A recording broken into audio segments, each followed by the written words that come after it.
Nos encontramos el día de hoy con don Fernando Sandí, presidente ejecutivo del CINAR, para hablar un poco de la historia de la institución, lo que ha representado a través de Costa Rica y los medios de comunicación, una institución que se crea en el 78 y una agencia de publicidad que ya tiene sus 20 años. ¿Cuál ha sido el papel en la publicidad y en los medios de comunicación en Costa Rica? Don Fernando, muchísimas gracias por acompañarnos y empecemos por ahí. ¿Qué es el CINAR? Expliquémosle a la gente cuál ha sido su historia, cuál ha sido su aporte.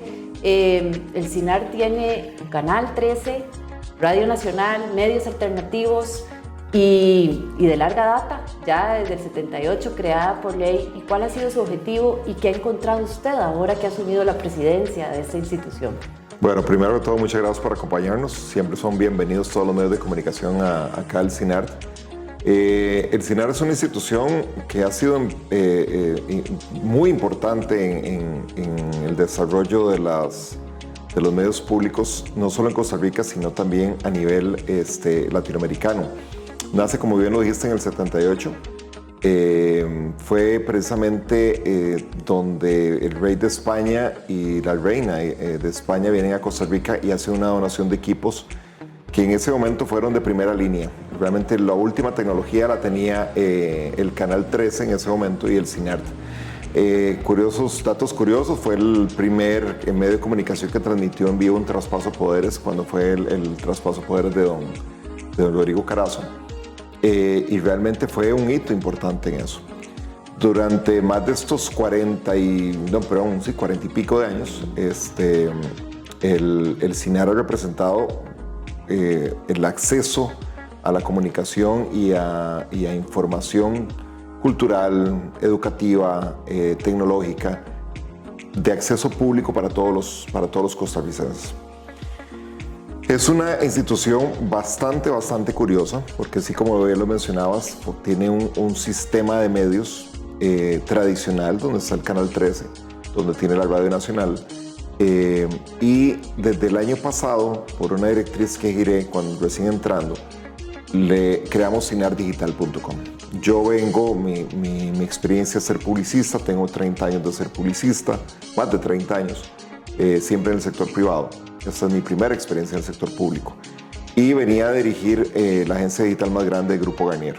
Entonces, para mí el tema digital era fundamental. Y sí noté unas grandes falencias en el tema digital del Sistema Nacional de Radio y Televisión Nacional, el CINAR. Y entonces ahí es donde decido, junto con el equipo interno, crear cinardigital.com, que hoy por hoy es el medio más visto del Sistema Nacional. Es curioso porque realmente la gente se volcó, que es la tendencia, ya a ver televisión y a escuchar la radio en la web. Así es. Entonces eso nos ha traído una gran ventaja porque estamos creciendo un medio alternativo de eso. Yo siempre pongo el ejemplo, a mí me hace mucha gracia, siempre lo comento, que cuando a mí me nombra el presidente ejecutivo, yo llamo a mi familia y digo, véame, voy a salir en conferencia de prensa. Entonces mi hijo me dice, ¿dónde te veo? Y yo ponga Canal 13. ¿Y para qué? ¿Cómo? ¿Qué pongo Canal 13? O sea, ¿qué hago? Y ponga el 1 y el 3. ¿Dónde se ve? No tenía la menor idea cómo porque su realidad y su normalidad no involucraba ya medios de comunicación tradicional. Y eso para mí es un problema. Porque si queremos realmente llevar y que los medios públicos continúen dando servicio público, tenemos que acercarnos principalmente a las nuevas generaciones. Y eso nos lleva al tema de recursos. Porque precisamente cuando nace el CINAR, nace adscrito al Ministerio de Cultura y tiene todo un origen de hacer espacios que en otras televisoras pues tal vez comercialmente no iban a tener. Y en un mundo digitalizado, como usted dice, y donde hay espacios muy comerciales y definitivamente temas culturales, históricos, no van a tener espacio, pues el CINAR viene a ser ese espacio de difusión para estos programas. Pero el tema de recursos, en el caso de la agencia, en el 2003 se hace una ley específica que dice que todas las pautas de todas las instituciones, el 10% pasa a destinarse a todo lo que es la pauta del CINAR para fortalecerlo. ¿Cómo ha visto usted este tema de lo que se quiere, de lo que desde que se hizo el CINAR tenía como un objetivo de la cultura y la difusión de las tradiciones costarricenses, a esta evolución digital que tenemos ahora, como bien estaba hablando, y los recursos que se le dan? ¿Cómo ha sido ese balance de se está cumpliendo realmente con ese 10%? ¿De cuánto estamos hablando? Claro. Y si realmente eso responde a nuestras actuales realidades como país, y si ese inicio cultural tiene que evolucionar y en qué sentido. Sí, eso que mencionas es sumamente importante. Primero porque el CINAR no puede perder su identidad con la cual fue creada y sus obligaciones. Repito, el tema cultural, el tema educativo, el tema tecnológico. Llevar acceso a esa información al público costarricense. Nosotros no somos un medio de rating, eso también es importante decirlo. Los medios públicos no son medios de rating, son medios de consulta. Entonces, cuando se habla de rating, se habla de rating, es un tema importante porque la gente dice, es que el Canal 13 nadie lo ve. Es que nunca ha sido un medio para que la gente esté pegada, digamos, como canales comerciales que sí están en la obligación de generar contenido para poder generar ingresos. Aquí no tenemos novelas, no tenemos historias de sucesos, por ejemplo. Los noticieros nuestros no muestran sucesos. Entonces siempre obviamente estamos en una desventaja de rating comparado con otros. Somos medios de consulta. En el CINARTE, por ejemplo, tenemos programaciones de más de 12 países, de televisoras de 12 países públicas en nuestras parrillas. Tenemos un contenido que usualmente no se ve en eso. Y lo que mencionas con respecto al financiamiento es sumamente importante porque el CINAR recibe financiamiento o recibe ingresos de 3 áreas principalmente. Primero, la partida de gobierno que todos los años nos genera el Estado, por eso somos un medio estatal. Que es importante aclarar eso. Nosotros no somos un medio de gobierno, somos un medio estatal. Mucha gente nos dice, es que ustedes son la televisora del gobierno de turno. No, nada que ver. Hay un presupuesto específico. Y es un medio estatal que como medio, inclusive, yo como presidente ejecutivo no tengo, doy libertad editorial a prensa. Yo no me puedo meter en prensa. Lo único que yo pido es ser balanceados en las informaciones, ¿de acuerdo? Pero yo no tengo posibilidad ni acceso a decirle a la prensa, quiero que haga esto a nivel de noticias. Esa es la primera parte del tema del primer financiamiento. El segundo financiamiento es el famoso 10%, la ley del 10% que nace en 2003 junto con la Agencia de Publicidad. El 10% lo que indica es que toda institución pública tiene que dar el 10% de sus inversiones publicitarias y comunicación al CINART para pautar en el CINART. Eso permite que con ese dinero se puedan construir contenidos para poder generar esos valores de información que el canal está obligado a generar. Pero no daba para eso. Entonces, obviamente, se construye una agencia o se establece una agencia de publicidad que permite ofrecer servicios de creatividad, diseño, estrategia y pauta de medios a empresas del Estado. Eso realmente ha servido de pilar importante para el CINART. Obviamente ha generado todo un tema de ingresos adicionados que nos permiten, digamos, llevar el tema. ¿Qué es lo que ha pasado últimamente? Y es una tendencia de mercado, y vos creo que lo sabes muy bien. O sea, han venido bajando los presupuestos publicitarios porque la dinámica del mercado ha cambiado mucho. Yo trabajé, como te digo, muchos años en publicidad, me tocó pasar toda esa transición del medio, de la pauta tradicional al tema digital. Y obviamente todo eso viene a beneficiar al cliente porque ahora sus inversiones son más pequeñas y estás llegando a públicos mucho más selectivos. O sea, ya puedo escoger mi audiencia y puedo llegar con los temas digitales. Eso hace que los grandes presupuestos que teníamos antes en publicidad se vayan reduciendo. Por ende, el 10% va a venir bajando. Igual con el tema de la agencia de publicidad. Ya no es tan frecuente tener presupuesdos grandes porque las mismas dinámicas del mercado cambian. Entonces, obviamente el CINAR está en esa gran encrucijada porque la partida del Estado ya no es suficiente y tenemos 2 ingresos que por una tendencia de mercado vienen a la baja. Entonces, eso realmente nos preocupa. ¿Y de cuánto estamos hablando más o menos ese 10%?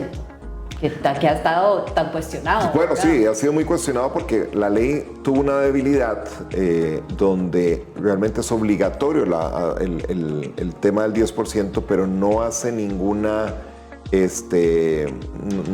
no tiene ninguna advertencia legal si uno lo cumplís. O sea, no hay un requerimiento legal si la gente no lo cumple. De hecho, la ley lo que dice es al menos. Al menos el 10%. O sea, es mínimo un 10%, podría ampliarse un poquito. Perfectamente. De hecho, hay instituciones del Estado que dan más del 10%. Eso tiene que aclararlo. Pero el punto es que nunca se ha llegado al 100% de ese 10%. Y más o menos, ¿en cuánto estamos? Mira, un buen año eso es muy curioso también, porque, por ejemplo, yo a la Contraloría tengo que mandar mis partidas de comunicación y publicidad. Digo que van a ser 100 colones. ¿De acuerdo? Entonces, la Contraloría me lo aprueba. Yo parto, como vengo del mundo empresarial, parto que mi presupuesto que me va a generar esa empresa va a ser 10 colones, que es el 10% de ese. ¿Qué es lo que pasa? Que si yo tuviera posibilidad de obligar o de hacer que la gente paute sus 100 colones, me quedan 10 colones. Entonces, yo tengo que presupuestar eso. Pero ¿qué pasa en la vida real? Van pasando cosas y posiblemente las mismas empresas del Estado dicen, no, mira, cambiemos, hagamos una variación presupuestaria y esto que era publicidad, pongámoslo para acá o hagamos acá, o al final no se subejecutó la partida. Entonces, al final, digamos que desde 100 pesos que teníamos presupuestados, la empresa, no sé, le quedaron 50. Entonces, en lugar de ganarme los 100 pesos originales que estuvieron en la Contraloría, me gané el 10% al final. Entonces, nunca es preciso cuánto va a ser ese 10%. Entonces, yo puedo partir de varias cosas. Como presupuesto, como hago una empresa donde obligatoriamente tengo que tener un presupuesto para ver cómo manejo una institución, pero a la larga no sé cómo va a cerrar el año. Entonces es muy complejo eso. Y además en la administración pública está los superávit y está la plata que no se ejecuta. Así es. Que es la subejecución presupuestaria, que es todo un tema y pasa en muchas ocasiones a Caja Única del Estado. O sea, hay muchos elementos en la incerteza de estos fondos. Ahora, ha estado muy cuestionada últimamente en la Asamblea Legislativa el famoso informe. Una directriz de este gobierno fue democratizar la pauta. Correcto. ¿Verdad? Y esa fue una directriz que se dio muy clara para el Canal 13. Teniendo en cuenta esta diversificación que se da de mercado por la parte digital, de los medios digitales, ¿cuál es su opinión en esta crítica que se le ha dado de que hay injerencia del gobierno en a quién sí, a quién no, en función de si opinan favorable del gobierno y lo que está haciendo, y esta democratización que ha sido cuestionada porque se dice que no responde a una amplitud de acceso a los medios de comunicación, sino más bien a una opinión dirigida favorable al gobierno? ¿Cómo ha visto usted esta opinión y Mira, qué piensa usted de esto? Esa pregunta es maravillosa porque durante casi 20 años el CINAR pasó desapercibido en los medios de comunicación. Nadie hablaba. Además, le invito a hacer este pequeño ejercicio. Métase a Google, busque noticias de antes de este gobierno y búsqueme una noticia del CINAR. Posiblemente las noticias que veía eran cambios tal vez de presidencias ejecutivas. El momento que el presidente me designa a mí, yo con mi experiencia publicitaria, me dice que él quiere ver cómo está el CINAR en su agencia, y el tema de la democratización de la pauta para él es fundamental porque él sentía que había una concentración muy fuerte de medios de comunicación y que no había pluralidad en el tema de medios. Y efectivamente, eso fue lo que yo encontré.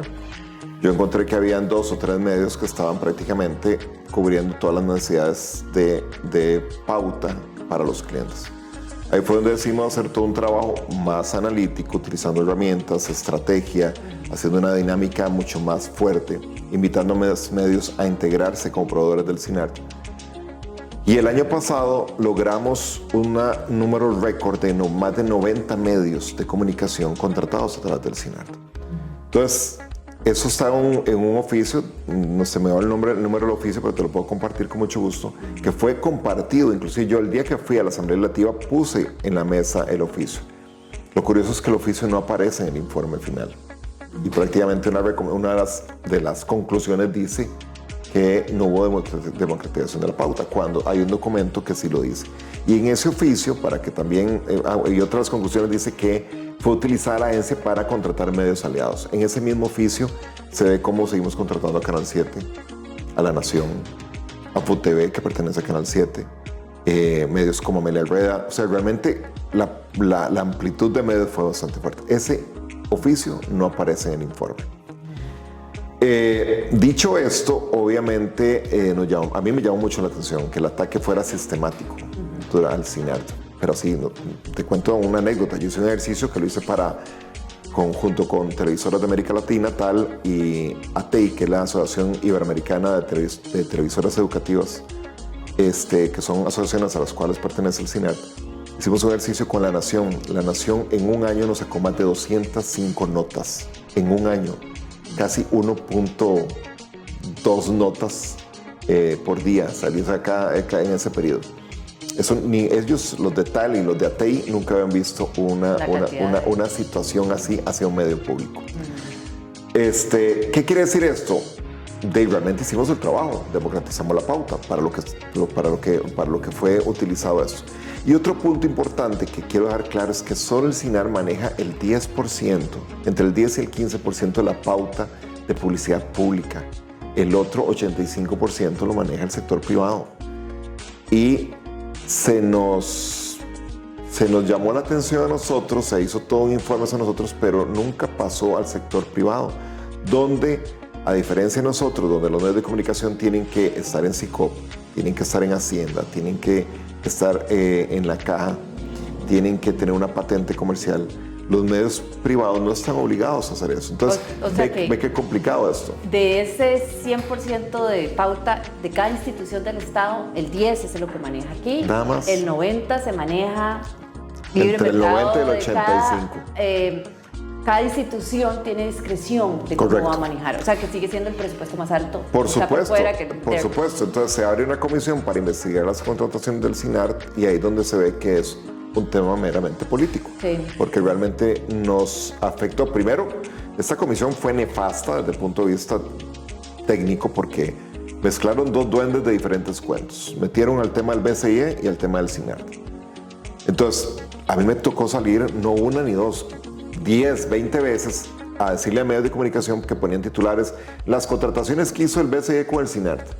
Y así fue constante durante 9 meses. Entonces realmente eso trajo un gran... La Asamblea Legislativa es un medio, es político, tiene las fracciones legislativas ahí representadas y la oposición a gobierno. Entonces, pues es de esperar que sea un ambiente político porque es su naturaleza.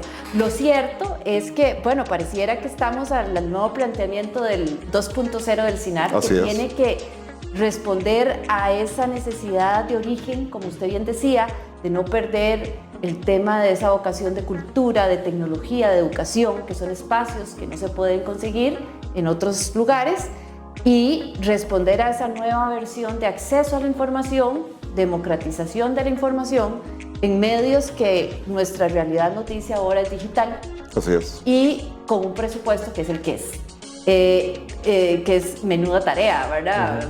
Pareciera cuando se habla de 5 y esos 5 tienen que rendir, ¿verdad? Es como cuando usted va al súper, la quincena, eso es lo que usted tiene y con eso usted tiene que ver cómo pasa todo el mes en la comida de la casa. Lo importante además es el tema de mantener una institución a la vanguardia tecnológica, con innovación que también cuesta dinero. Y un espacio que desde el 78 se tiene y que se debe mantener. Así que en una democracia como la costarricense, 200 años, los medios de comunicación sin duda alguna tienen una importancia máxima a la hora de crear opinión balanceada, objetiva, y que sea oportuna para la gente poder educarse y entender qué está pasando. Y son los llamados a hacer ese nexo entre lo que hace el Ejecutivo, el Legislativo, lo que hace las instituciones, municipalidades. Y así debe seguir el CINAR en ese espacio de información cultural, educación y tecnología. Así que, pues, desearles la mejor de las suertes. Esperemos que pueda llegar a buen puerto todo este espacio en la Asamblea Legislativa para la mejoría de la democracia y que esa pauta, esa democratización de la pauta, finalmente nos sirva como país para poder crear opinión objetiva, clara, para que los costarricenses podamos tener siempre una mejor forma de interpretar lo que nos afecta directa o indirectamente. Muchísimas gracias. No, ustedes, gracias por venir y siempre bienvenidos. Gracias.